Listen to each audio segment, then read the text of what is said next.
भाभी आपका लहंगा तो बहुत सुंदर लग रहा है, कहाँ से लिया? मैं भी अपनी शादी पर ऐसे ही लहंगा पहनूंगी। मैंने ये लहंगा खरीदा नहीं बल्कि डिजाइन करवाया है। एक डिजाइनर लहंगा है जो कि पूरे 50 लाख का है।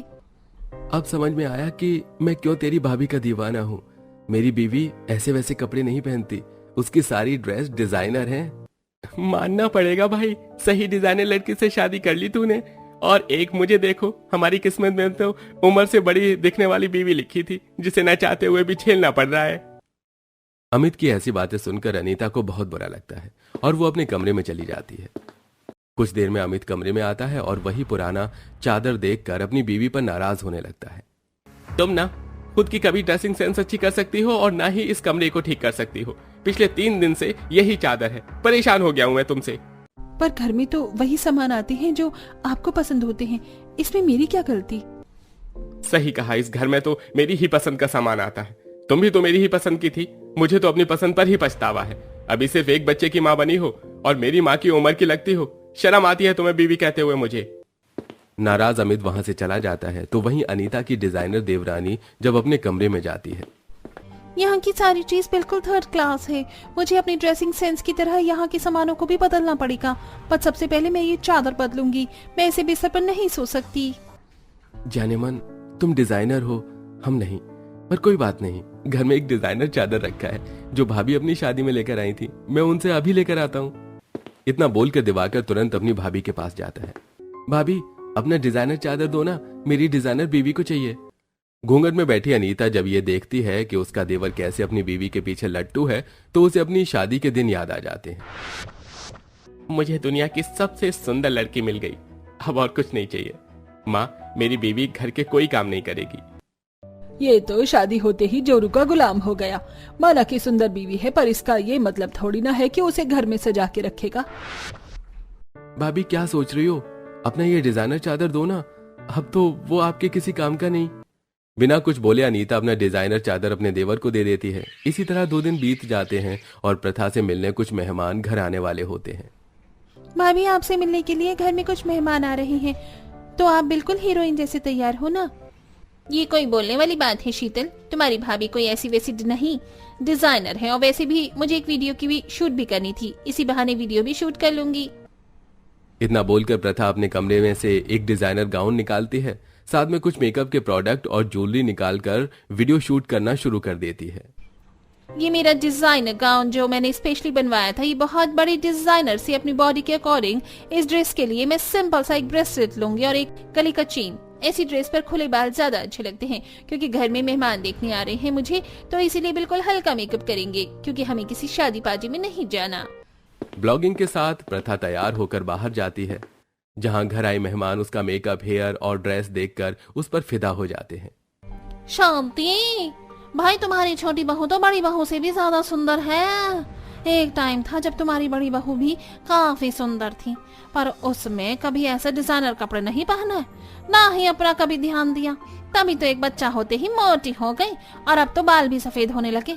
क्या दिन आ गए हैं, बेचारी बड़ी बहू को घूंघट में रहना पड़ता है। अरे वैसे तुमने ये ड्रेस कहाँ से ली है? ड्रेस तो बड़ी महंगी लग रही है। ये ड्रेस महंगी नहीं आंटी जी, बहुत महंगी है क्योंकि इसे मैंने स्पेशली बनवाया है अपने पर्सनल डिजाइनर से। मेरा सब कुछ डिजाइनर होता है, यहाँ तक कि मेरी ब्रेसलेट और सैंडल भी डिजाइनर है।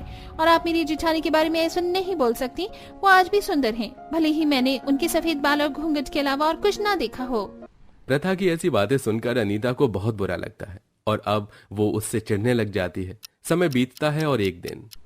भाभी, आप हर वक्त लैपटॉप पर क्या करती हैं? और आपके सारे आउटफिट कितने अच्छे हैं। आपका ये ट्राउजर और क्रॉप टॉप बड़ा अच्छा लग रहा है। मेरे सारे ड्रेस अच्छे तो होंगे ही, आगे ये सभी डिजाइनर जो हैं, मैं बिना डिजाइनर वाले कपड़े नहीं पहनती। प्रथा काम करते हुए शीतल से बात कर ही रही होती है कि तभी आकर अनीता प्रथा को चाय देती है और प्रथा की खुद की गलती से चाय उसी पर गिर जाती है। बड़ी बहू अंधी हो गई है क्या? दिखाई नहीं देता? तूने मेरी बहू की डिजाइनर ड्रेस खराब कर दी। पर मैंने तो अच्छे से चाय दी थी, गलती तो देवरानी जी की ही है।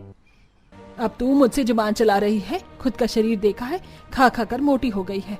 मेरी बहू से जलती है इसीलिए उसकी डिजाइनर ड्रेस खराब करी है ना तूने। माँ जी आप बेकार ही जिठानी जी पर चिल्ला रही हैं। गलती उनकी नहीं मेरी ही थी। और क्या फर्क पड़ता है अगर एक डिजाइनर ड्रेस खराब हो गई तो मेरे पास और भी बहुत है। इस हादसे के बाद अनीता और प्रथा को नापसंद करने लगती है, इसलिए अब कभी प्रथा से बात भी नहीं करती। समय गुजरता है और एक दिन पूरा परिवार पार्टी में जाने के लिए तैयार होता है। जहां हमेशा की तरह आज भी अनीता सिंपल साड़ी और घूंघट में होती है, तो वहीं प्रथा रेडीमेड साड़ी और हल्का नेकलेस, हाथों में घड़ी और अच्छा सा मेकअप करके आती है। प्रथा, आज तो तुम बहुत अच्छी लग रही हो। पार्टी में बस तुम दिखोगी। अब भी मौका है, अपनी देवरानी से कुछ सीख लो। हर जगह आंटी बन के चली आती हो। भाभी आप मेरे साथ पार्टी में मत रहना, क्योंकि मैं छोटी भाभी के साथ रहूंगी। घर वालों की बातें अनीता के दिल में सुई की तरह चुभ रही थीं, पर प्रथा को अपनी जेठानी के लिए बुरा लगता है। अब कुछ देर में सब पार्टी पहुंचते हैं, जहां सब प्रथा के साथ रहते हैं, पर बेचारी अनीता अकेली होती है। और वहां भी प्रथा के पास कुछ मेहमान आकर उसके ड्रेस की तारीफ करते हैं। अब तो प्रथा है ना इन्फ्लुएंसर, जो अपने वीडियो में हर टाइप के लोगों को ड्रेस सजेस्ट करती है और उस पर कैसा मेकअप करना चाहिए इसके बारे में बताती है। मुझे आपकी सारी डिजाइनर ड्रेस पसंद है और मैं आपकी बहुत बड़ी फैन हूँ। वाह बहू, तू तो बड़ी फेमस है। मेरे तो भाग्य खुल गए तेरी जैसी बहू पाकर। बहू जरा हमें भी बताओ ना, कहाँ से लेती हो तुम इतनी अच्छी ड्रेसेस? आंटी मुझसे पूछिए, मैं बताती हूँ। इनकी सारी ड्रेस डिजाइनर हैं, ये हमेशा डिजाइनर ड्रेस ही वेयर करती हैं।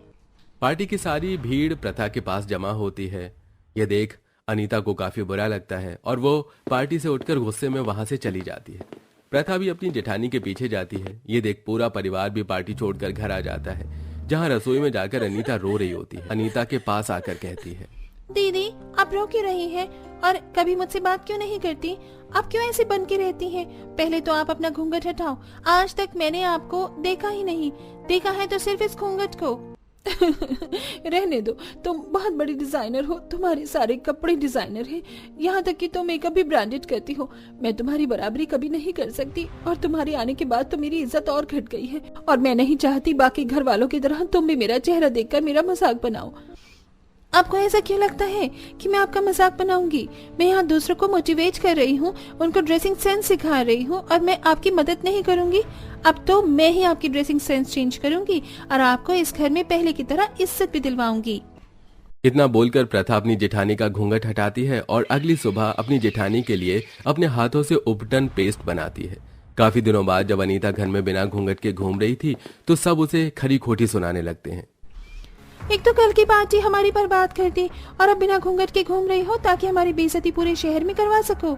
शीतल, ये क्या तरीका है अपनी बड़ी भाभी से बात करने का? ये भी घर की बहू है। मैंने दीदी की पुरानी फोटो देखी है, दीदी मुझसे भी ज्यादा सुंदर हैं। बस उन्होंने अपने से ज्यादा आप लोगों का ख्याल रखा, जिस वजह से वो अपनी उम्र से बड़ी दिखने लगी हैं।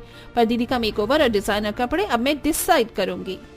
इतना बोलकर प्रथा अपनी जेठानी को पार्लर ले जाती है और उसके सफेद बालों में कलर करवाती है। कुछ देर बाद घर आकर पहले प्रथा अपनी जेठानी को उपटन का लेप लगाती है और मेकअप करती है और उनकी बॉडी के अकॉर्डिंग अनारकली सूट पहनाती है, जो ऊपर से टाइट और नीचे से लूज होता है। और उस दिन जब अनीता तैयार होकर बाहर आती है तो घर वालों की आंखें खुली की खुली रह जाती हैं। मुझे विश्वास नहीं हो रहा अनीता, ये तुम हो। तुम तो बिल्कुल पहले जैसी लग रही हो। हाँ भाभी, आज तो आप बहुत अच्छी लग रही हो। आज आप अपनी उम्र से बड़ी नहीं, छोटी लग रही हो। दीदी अपना ख्याल नहीं रखती, इसलिए उम्र से बड़ी लग रही हैं। आप मोटी हैं तो क्या, थोड़ी एक्सरसाइज कीजिए, पतली हो जाओगी। और अब इस घर में डिजाइनर बहू आ गई है तो आप मेरे अकॉर्डिंग कपड़े पहनना। और रही बच्चे की बात, तो वो अभी 6 महीने का है, हम सब ख्याल रखेंगे उसका। प्रथा, तुम्हारा ड्रेसिंग सेंस और तुम्हारी डिजाइनर कपड़े देखकर मैं तुमसे नाराज रही, पर देखो आज तुमने ही मुझे बदल दिया। आज मैं बहुत खुश हूँ। मुझे अपने ससुराल वालों का खोया हुआ प्यार जो मिल गया। ये ले बहू, जिस चीज की मैं बरसों से तलाश कर रही थी उसकी हकदार तू है। माँ जी, किसकी हकदार? और ये कौन से कागज हैं? मुझे कुछ समझ नहीं आया। बहू, ये मेरे खानदानी आम के बगीचे की प्रॉपर्टी के कागज हैं जो मैंने तेरे नाम कर दिया है। क्या माँ जी, आम के खानदानी बगीचे आप इस जाहिल गरीब के नाम कैसे कर सकती हैं? हाँ माँ जी, इस घर की बड़ी बहू हम हैं। शादी करके सबसे पहले हम आए हैं। घर की जिम्मेदारी, बगीचे की जिम्मेदारी तो हमने निभाई है, तो ये प्रॉपर्टी के कागज इसे क्यों? आखिर कोकिला ने अपनी दोनों बड़ी बहुओं के साथ नाइंसाफी क्यों की और क्यों तीनों में से सिर्फ एक गरीब बहू को खानदानी आम का बगीचा मिला? पूरी बात क्या है ये जानने के लिए हमें कहानी में कुछ समय पीछे जाना होगा। जहां घर की छोटी बहू कुसुम डस्टिंग कर रही थी, वहीं दो बड़ी बहुएं सोफे पर बैठकर फोन चला रही थी। तभी कुसुम के डस्टिंग करने से दोनों को खांसी आ जाती है। तुम पागल हो गई हो क्या? ढंग से सफाई करनी नहीं आती क्या? दीदी, जब आपको पता है मैं यहाँ पर सफाई कर रही हूँ तो आपको यहाँ से हट जाना चाहिए, पर आप यहाँ बैठकर हंसी जा रही हैं। अरे दीदी, इस गरीब गंवार से आप क्यों मुंह लगा रही हैं? छोड़िए, वैक्यूम क्लीनर ऑर्डर कर देती हूँ। वैक्यूम क्लीनर से सफाई होगी तो इतना डस्ट भी नहीं होगा घर में। या राइट। लेकिन दीदी, वैक्यूम क्लीनर की क्या जरूरत है? वो इतनी महंगी आएगी और सफाई करने के लिए हम तीनों तो हैं ही इस घर में, और नौकर भी तो है। तुम गवार क्या जानो वैक्यूम क्लीनर से कैसे सफाई होती है? और वैसे भी तुम तो गरीब हो, अपने घर से दहेज तो लाई नहीं हो। अब कम से कम हमें तो अपने पैसों से कुछ सामान लाने दो। Excuse me, Didi. I am not an idiot who will listen to everything. Yes, I am just poor and the youngest in the family. That's why I keep quiet. तो आप मुझे कम समझने की कोशिश बिल्कुल मत कीजिए। इंग्लिश बोलकर तुम्हें क्या लगता है हमें चुप करवा लोगी? फिर भी हमसे कम ही रहोगी, हमारी जितनी अमीर थोड़ी हो। वेल, अच्छा है कि तुम गरीब होने के बाद भी इतनी एजुकेटेड हो। Now continue your work. Kusum उनकी किसी बात का जवाब दिए बिना घर का काम करने लगती है। दोनों अमीर बहू किसी न किसी बात पर कुसुम को गरीब होने का ताना देती रहती थी, और ये सब कोकिला अक्सर देखा करती थी। एक दिन कोकिला अपने खानदानी आम के बगीचे में टहल रही थी। ये 7 पीढ़ी पुराना खास आम का खानदानी बगीचा है। इसका 1/4 हिस्सा तो बंजर हो गया है, आम भी नहीं आते और वो सारे आम के पेड़ मर भी गए। लेकिन मैं इस पूरे खानदानी आम के बगीचे को कुछ नहीं होने दूंगी। मुझे इसे बरकरार रखना ही होगा। और जैसा 7 पुश्तों से ये रिवाज चलता आया है कि हर सास अपनी सारी बहू में से एक बहू को चुनकर यह खानदानी बगीचा देती है, वैसे ही मुझे भी अपनी तीनों बहू में से किसी एक बहू को यह खानदानी आम का बगीचा देना है। लेकिन इसकी हालत देखकर मैं तीनों में से किसी को भी नहीं दे सकती। मुझे किसी ऐसी बहू को यह खानदानी बगीचा देना है जो इसका बहुत अच्छे से ख्याल रखे, इसको उपजाऊ बना दे। हाँ, इसके लिए मैं इन तीनों की परीक्षाएं लूंगी। कोकिला घर जाकर अपनी बहू से कहती है, अरे बहू, जरा कोई चाय बना कर देना। अनीता बहू, तुम दे दो। माँ जी, मैंने तो हाथों पर मेहंदी लगा रखी है, बहुत दिनों से मन कर रहा था लगाने का। पूनम से कह दो। दीदी, माँ जी को मेरे हाथ की चाय कहाँ पसंद है, तो कुसुम जरा माँ जी के लिए चाय बना दो। ये लीजिए माँ जी आपकी चाय। अरे बहू, चाय की बोले हुए 2 मिनट नहीं हुआ और तू चाय बना कर भी ले आई, इतनी जल्दी कैसे? अरे माँ जी, मुझे पता था आप आम के बगीचे गई हो और आकर चाय पीने का टाइम होता है। आजकल आप बहुत परेशान रहने लगी हो, क्या बात है मुझे बताइए ना। अरे बहू, तुम्हें तो पता ही है ये खानदानी आम का बगीचा है। बरसों से ये इतना हरा भरा रहा, लेकिन अब इसका 1/4 हिस्सा बंजर हो गया है। वो कैसे उपजाऊ बने? मैंने तो सारे प्रयास कर लिए, बस यही देखकर परेशान हूँ। और एक जिम्मेदारी भी देनी है कि आम का खानदानी बगीचा मैं सिर्फ एक बहू को दूंगी जो मेरा दिल जीतेगी।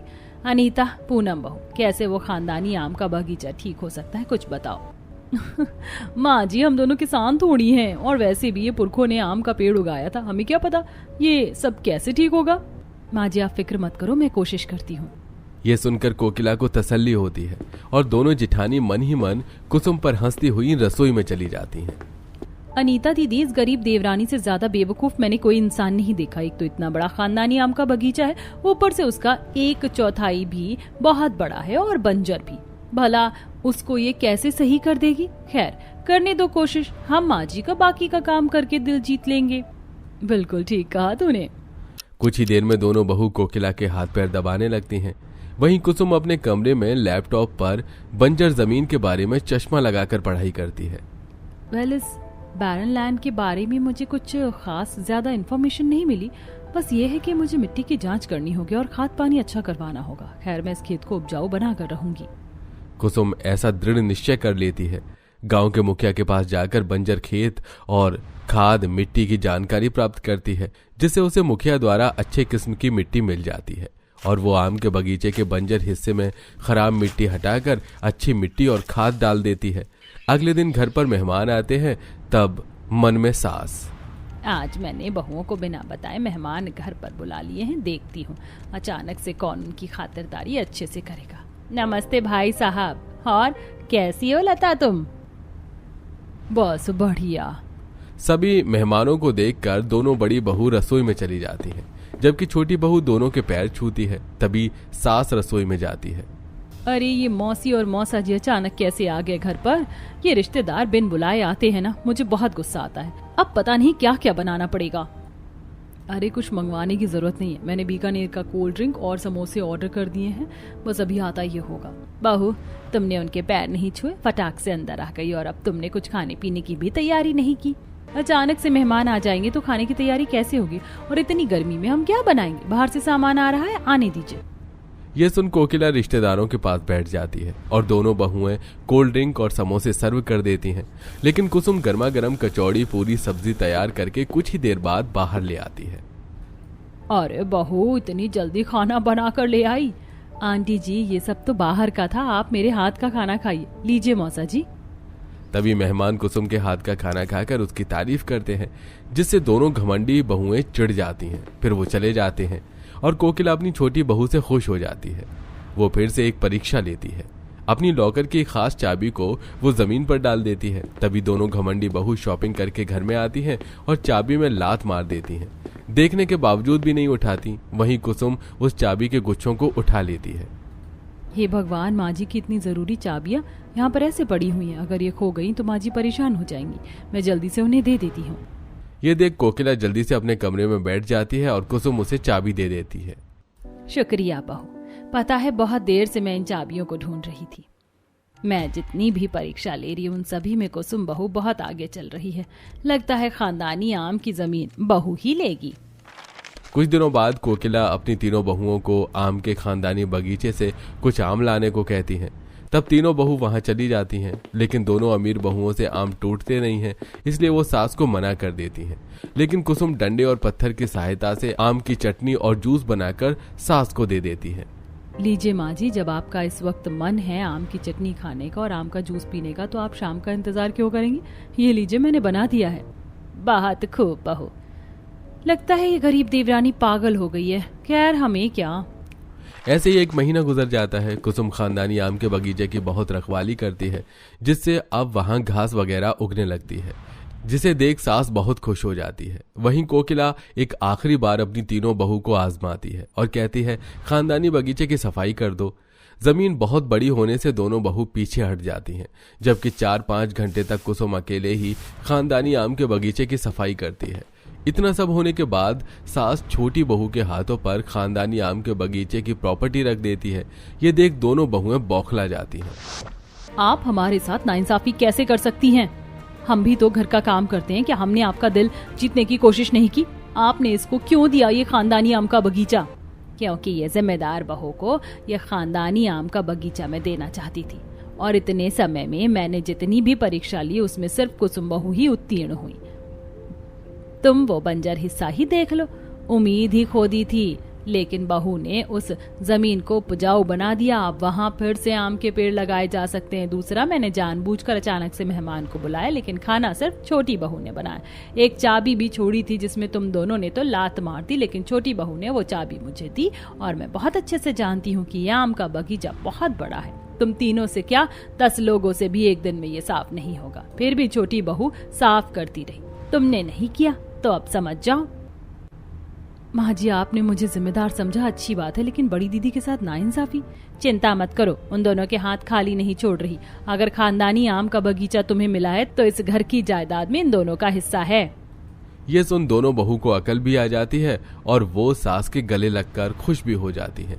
इस तरह गरीब बहू को खानदानी आम का बगीचा मिल जाता है।